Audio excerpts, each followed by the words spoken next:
अशोक कदम, वरिष्ठ पोलीस निरीक्षक, लष्कर पोलीस स्टेशन. या आठवड्यामध्ये एटीएम मध्ये आपल्या एटीएम कार्डची इन्फॉर्मेशन चोरून, त्याचा पासवर्ड चोरून नवीन एटीएम कार्ड कसं बनवलं जाते असाच एक प्रकार आमच्या हातीत घडलेला आहे, ते तुम्हाला दाखवतो.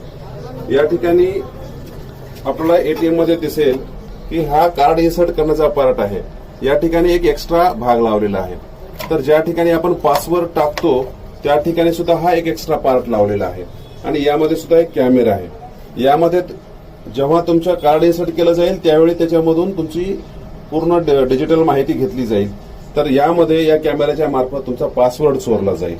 ह्या सगळ्या गोष्टी आपल्या बाबतीत होऊ नये म्हणून आपण एक चेक केला पाहिजे की हा भाग हलतो का, आणि जेव्हा तुम्हाला पासवर्ड टाकायचा असेल तर त्यावेळेस तुम्ही वर हात लावा आणि नंतर पासवर्ड टाका, जेणेकरून कॅमेरा असेल तरी तो पासवर्ड चोरला जाणार नाही व तुमचे एटीएम कार्ड सुरक्षित राहील. धन्यवाद.